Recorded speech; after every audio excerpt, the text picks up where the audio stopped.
सुनवा।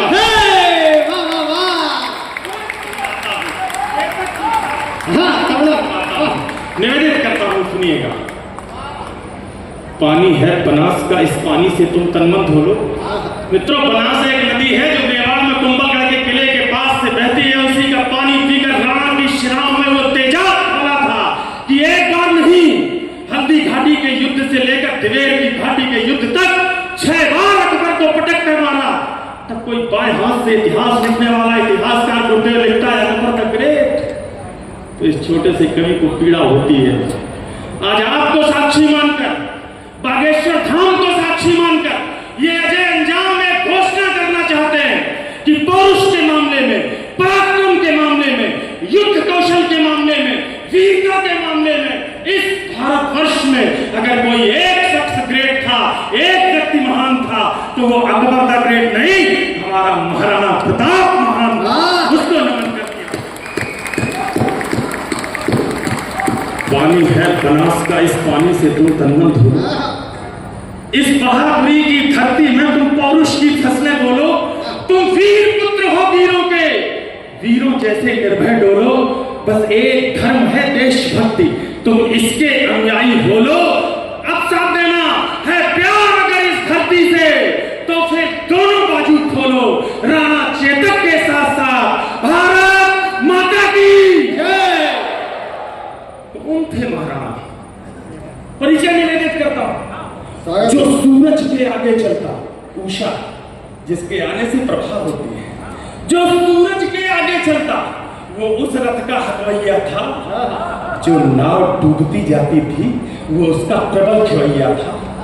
उस नर नहर ने मातृभूमि का पूरा कर्ज उतारा था। राणा प्रताप मेवाड़ गगन पर चमका एक सितारा था। ये उदय सिंह राणा का सुत बचपन से ही अभिमानी था। आकाशीय विद्युत का चंचल यह चक्रवात तूफानी था। जो जन्म लिया अंजनी कोट से वीरवती हनुमंता ने, वैसे ही सिंह जना था ये श्री बाई जी जयवंता।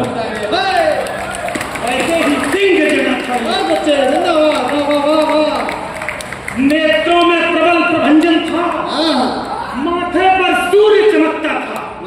अंतस की आभा से मानो पूरा ही पिंड दमकता था।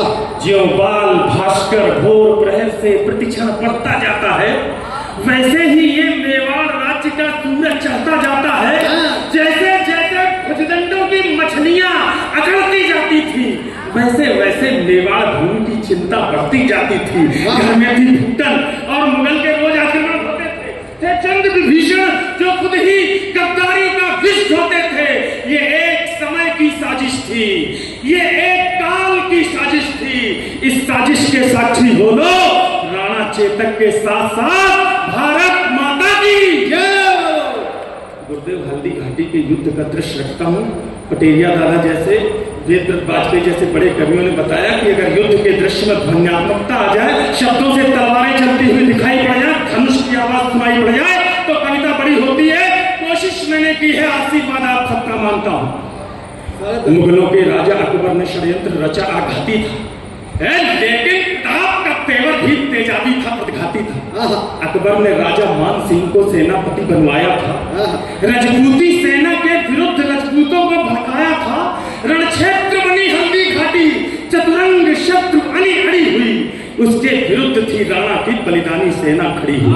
सुनना कविता। इस बीच युद्ध के शंख बजे, रणढोल बजे, मृदंग बजे, घड़ियाल बजे, घन घनन, जो झारू युद्ध जंग बजे, पंथी तेज तलवार बजी, मुगदा परछी करवार बजे, बंदूकों की शहनाई संग, तोपों के मुखर सितार बजे, दोधारी बाजी खन खन, छुरियां छम छाप बजी, झंझन झनाब झंझन रहा, दुश्मन की गर्दन नाप बजी, धनुषों की डोरी धन धन, और तीर बोलते सन सन, घोड़ों की घंटी टन टन, हाथी का घंटा घन घन, अरे सिर कटकर गिर जाते थे।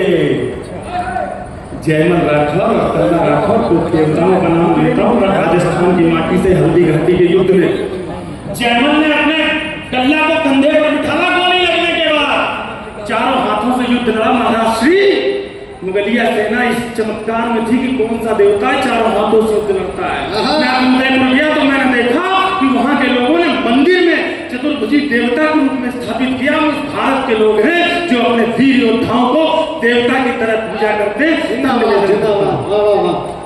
सिर कटकर गिर जाते थे पर लोथे ही अड़ती रहती थी और कहीं तिलक धसे होकर बस बाजू लड़ती रहती।